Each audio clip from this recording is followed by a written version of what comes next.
The Jack Rogan experience.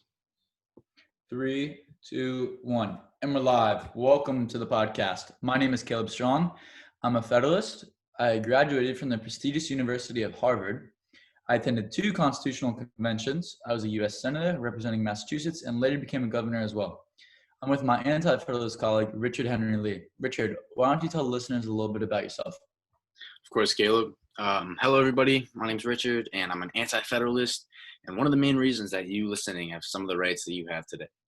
My friends and I decided to challenge federalism ideology, such as my colleague Caleb's over here, and we ended up coming up with the Bill of Rights, aka, the first 10 amendments.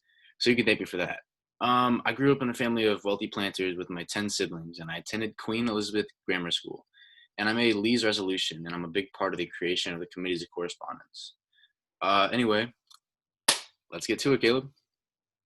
So many of you listeners or viewers may be wondering at home, due to the coronavirus, we are on Zoom and social distancing. And today we'll be talking about whether the United States federal government or the state government should have control of how to handle the coronavirus. The coronavirus popped up around the late 2019, early 2020, and it originated in China. And due to global travel, it has reached the United States of America. I will start off with one topic of my main argument, then we will switch back and forth, sort of counter-arguing each other. My first main argument is about how there have been 100,000 deaths due to the coronavirus, and many more to come if it's not handled properly. The United States has been in need of ventilators. The federal government should negotiate for ventilators instead of the states. In Article 1, Section 8 of the Constitution, it states, Congress shall have power to lay and collect taxes, duties, and imposts and excises, to pay the debts and provide for common defense and general welfare of the United States. But all duties, imposts, and excises shall be uniform throughout the United States. The national government can pass out ventilators to each state. This will allow them to evenly pass out ventilators among states, making sure one does not fall behind. Because of network effects, individual states are less effective than the federal government is controlling contagion I'm sorry if I said that incorrectly, at the national level. It's much more difficult for a state like North Carolina to negotiate with a company like Philips, who's based in Amsterdam. Philips reported that they can make 2,000 ventilators a week, and if North Dakota negotiates with Philips and is denied because New York is willing to pay more money, this could create competition within the country, causing many people to move to New York since they have all the ventilators. This could cause unease between the states, causing a civil war. If the national government could only negotiate with the company Philips, there would be no competition with the United States. Here's the thing with that. Sure, the national government should pass out ventilators to the states, and I do agree with that. But the main decision about wearing masks in public and all that, reopening stores and opening up schools should reside within the states. I feel like the states should have that power. The thing is, a state is isolated with a low population, such as Wyoming, could be ready to go back to normal, while a state like California or New York, who has like really high numbers right now, wouldn't be ready to open up. Yeah. All right. Anyway, I believe the states should have the power to choose if their citizens are on lockdown because of the pandemic, or for some of the states who aren't as affected, just normal life with some precautions. According to the 10th Amendment, all powers not directly stated in the Constitution belong to the state, meaning a power like shutting down a state should be in the hands of a state. A state like Wyoming, who has the least amount of cases, shouldn't have to be locked down, as some places like New York, who have a really high population, should. Who is the national government to force citizens to stay inside, even when such a low population state is at little risk and forced to stay quarantined? If the government would let the states handle most of the crisis and provide help in the form of supplies like ventilators along the way, we will be getting somewhere. The people in the states and representatives of the state aren't necessarily dumb people. If they're at a huge risk of contracting the virus, they'll be sure to take the needed precautions. States like Eastern Texas and Tennessee have the most cases of COVID-19, so they will take the necessary precautions. The problem with this is if the state's little restrictions allows people to travel from one state to another, it could cause an increase in COVID cases. The University of Chicago Medicine stated that symptoms could take just 2 to 14 days to appear. An example of this is if Johnny lives in North Carolina, he goes to the airport to meet some friends in Wyoming. But Johnny accidentally catches the coronavirus when he's eating at a restaurant inside of the airport in North Carolina. He travels to Wyoming, and since Wyoming doesn't force you to wear a mask in the outside public, he gets everyone contagious who he comes in contact with. Since he doesn't know he has symptoms and everyone that he comes in contact with, everyone can come and Sorry. Anyways, everyone they come in contact with won't know they are sick until they feel the symptoms. This could cause a rapid spread of disease if the federal government and doesn't shut down everything for everyone. Then the pandemic could be contained quickly. Can I tell you another reason why the federal government should have the right to control the coronavirus? Let me hear it. As of September 9th, the United States had 6.35 million coronavirus cases and 190K deaths. The federal government should be allowed to control a countrywide lockdown to reduce the spread of the disease. If certain states like North Dakota and New York choose to keep the state open with little restrictions, this could cause greater widespread of disease. If the country could choose to lock down, causing no state travel, and keep stores closed for a certain period of time, the coronavirus cases could drop, causing America's transition back to normal life. All right, pardon me if I sound a little bit repetitive, but I agree like states of New York should be shut down because of the huge risk, obviously. But states like Alaska, Wyoming should be able to go back to regular life, like I said, without little restrictions because they're not at risk as much.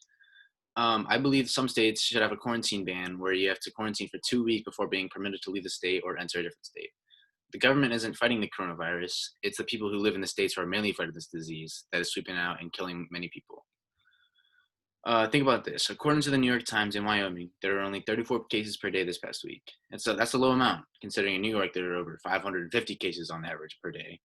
The state should be able to go back to make the decision to open things back up and see what happens because people need to return back to normal life. Obviously, people are getting a little uneasy. My argument is that the government should provide resources such as money for masks and ventilators, while the state should monitor the numbers and adapt to what the state needs to do. Scientists are working around the clock to create a vaccine to prevent the spread of the disease, which I respect.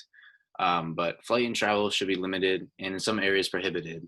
And I believe that should be up to the state government to make the right decision and other state governments to talk together. The federal government can make the decision for the good of the country.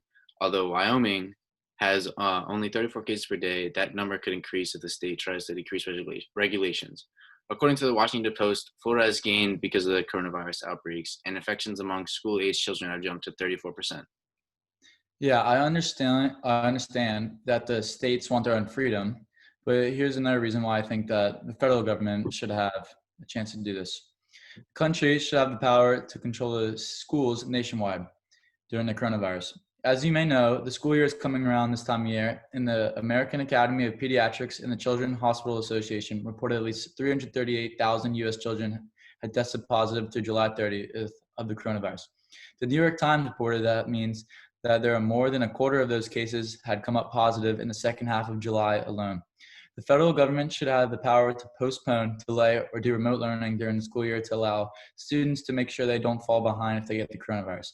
If the coronavirus is causing hundreds of thousands of students to become sick across the United States, the federal government shouldn't allow students to go back to school.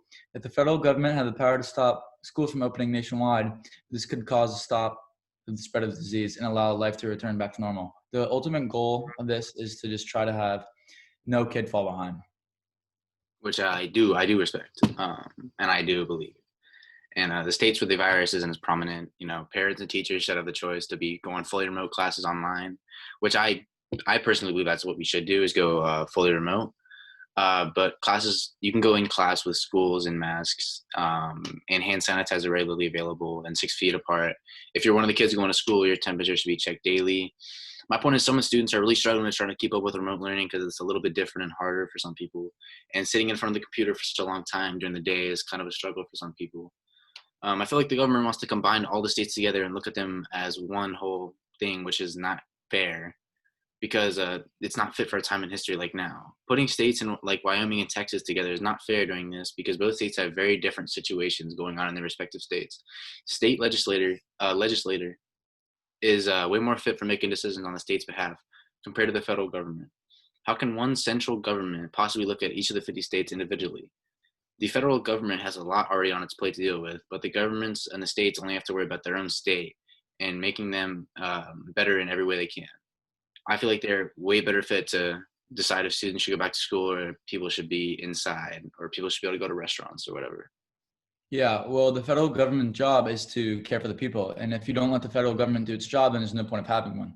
Although states like Texas and Wyoming have a wide difference of cases, we are a united nation. We have a strong central government for a reason, and if one state falls behind, then we all go down together. If the federal government is allowed to control the pandemic, it can close the states, then open them all up and the pandemic will vanish. Well, that wraps it up for today. In conclusion, we both have some point of views that are alike, but two distinct arguments. We can both agree that the coronavirus needs to be contained, and as soon as the coronavirus is restrained, we can all go back to life as normal. We can both agree until there is a vaccine that the United States need to take necessary precautions. And thank you for coming on to the podcast, Richard. And I hope to have you on again shortly. Is there anything you would like to say? I'd just like to say thank you for having me on, and it was an honor, and I had a good time. Anyway, see you guys, listeners, later.